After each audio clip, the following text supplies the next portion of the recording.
Stomach pain. నిమిష, నొప్పి భరించలేకపోతున్నానమ్మా. కొంచెం ఓచుకో baby, ఏం కాదు. రే కుకటేష్, త్వరగా ఫోన్ తీసుకుంటా. కొంచెం ఓచుకోమ్మా, ఓచుకోమ్మా, కాస్త ఓచుకో.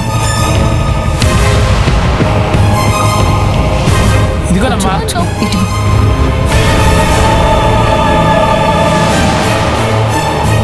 హలో డాక్టర్ గారు, నిమిషకి హెవీ స్టమక్ పెయిన్, మీరు త్వరగా రావాలి. స్టమక్ పెయిన్ చాలా ఎక్కువగా ఉందమ్మా. కొంచెం ఓచుకోమ్మా.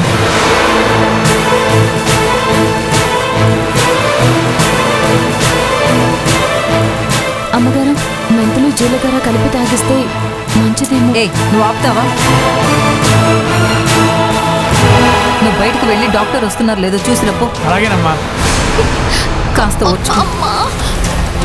ఏం కాదులేమ్మా, డాక్టర్ గారు వచ్చేస్తారు. ఏమైంది కాదంబరి? ఇంకేమై ఉంటుంది? అదే అయి ఉంటుంది. అదే అంటే నానా, ఈయనేం మాట్లాడతారో ఈయనకి అర్థం కాదు, వదిలేయండి. చాలా పెయిన్ గా ఉందమ్మా, నొప్పి భరించలేకపోతున్నాను. ఊరుకో, వచ్చేస్తారు డాక్టర్, ఓపిక పట్టు. అమ్మా,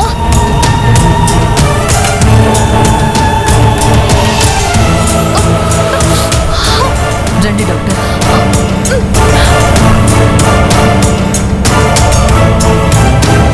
ఎక్కడమ్మా పెయిన్? ఎక్కడా?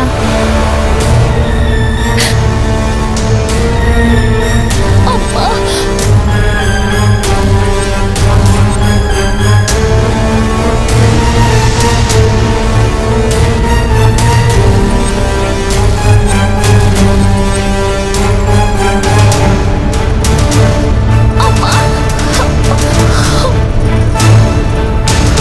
ఇదేమైనా అపెండిక్స్ పెయిన్ అంటారా డాక్టర్? అటువంటిదేమీ అయ్యుండదు మహేంద్ర గారు. మనం జ్యూస్లో పౌడర్ కలపడం వల్ల నీలవేణి కడుపు పోతుందనుకుంటే కథ ఇలా అడ్డం తిరిగిందేంటి కాంచన? ఏమవుతుందేమో నాకు భయంగా ఉంది.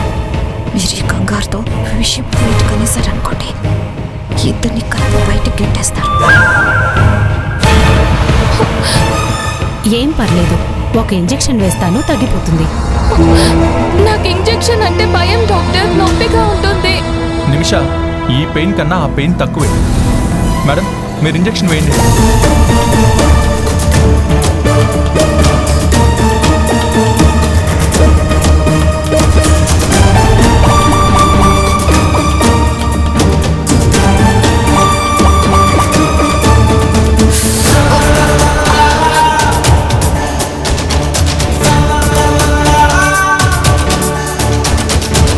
అసలు ఏమైంది మేడం?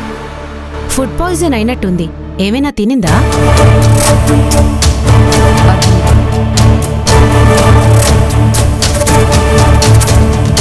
జ్యూస్ తాగింది.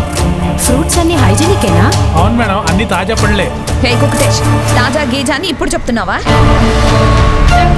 అసలు నువ్వే శుభ్రంగా చేతులు కడుక్కొని జ్యూస్ తయారు చేయలేదేమో. అమ్మగారు, కుక్కటేష్ అన్న ఏం చేసినా శుభ్రంగానే చేస్తాడమ్మగారు. ప్రతిదానికి నువ్వు బత్తాసు పలుకుతున్నావు నీలవేణి.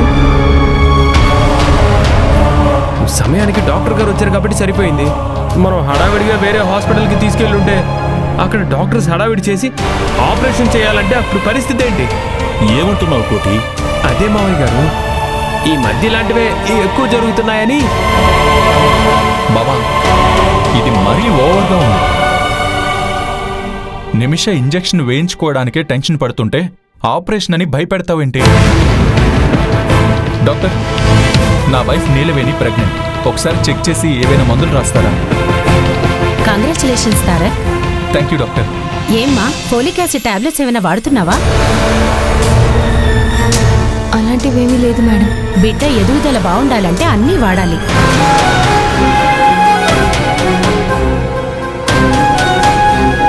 మా ఇంట్లో డోకా ఏముంటుంది మేడం, తన హెల్త్ అంతా బాగానే ఉంది. అలా నిర్లక్ష్యం చేయకూడదు మహేంద్ర గారు.